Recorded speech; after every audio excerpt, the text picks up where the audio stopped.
السلام علیکم ورحمۃ اللہ وبرکاتہ۔ حامدم و مصلی اما بعد، چند سوالات لے کر کے آپ کے سامنے حاضر ہوا ہوں۔ سب سے پہلا سوال ہمارے ایک دوست نے تراویح کے تعلق سے سوال کیا کہ مولانا تراویح پڑھنا یہ سنت ہے، واجب ہے یا فرض ہے؟ تو اس کا جواب یہ ہے کہ تراویح یہ سنت مؤکدہ ہے۔ پھر اسی شخص نے یہ سوال کیا کہ اگر کوئی شخص اپنی مصروفیت کی وجہ سے تراویح کی نماز نہیں پڑھتا ہے جبکہ وہ دوسرے نماز 5 وقت کی پڑھتا ہے تو کیا وہ گنہگار ہوگا؟ تو اس کا جواب یہ ہے کہ چونکہ تراویح سنت مؤکدہ ہے، اس واسطے اگر کوئی جان بوجھ کر کے اس سنت کو ترک کرتا ہے، چھوڑ دیتا ہے، تو وہ شخص اللہ کے نزدیک ملامتی ہوگا اور گنہگار ہوگا۔ لہٰذا ہمیں چاہیے کہ ہم وقت نکالیں اور اس تراویح کی سنت کو اپنی زندگی میں اپنائیں۔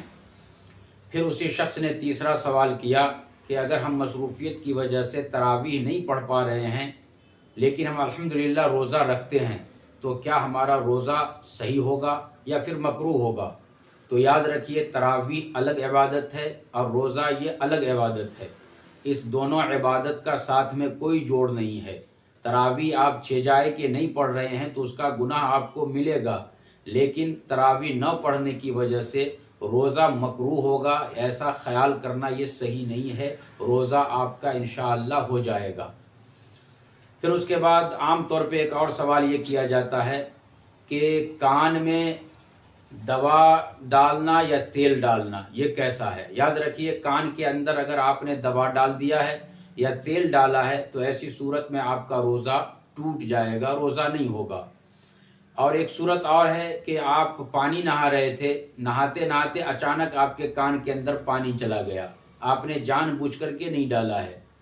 غیر ارادی طور پہ آپ کے کان میں اگر پانی چلا جاتا ہے تو پھر آپ کا روزہ ہو جائے گا، لیکن اگر آپ نے جان بوجھ کر کے کان میں پانی ڈالا ہے تو پھر آپ کا روزہ نہیں ہوگا۔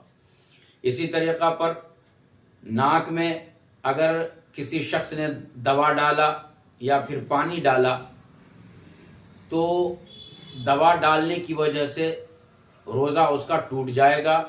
ایک آدمی وضو کر رہا تھا اور ناک میں پانی ڈالا، اس کو یاد نہیں تھا اور پانی کو زور سے کھینچا اور اوپر تک پہنچ گیا، تو یاد نہ ہونے کی وجہ سے بھولے میں اس نے ایسا کیا ہے تو اس کا روزہ نہیں ٹوٹے گا۔ لیکن اگر اس کو روزہ یاد تھا پھر بھی اس نے یہ حرکت کی ہے تو ایسی صورت میں اس کا روزہ ٹوٹ جائے گا۔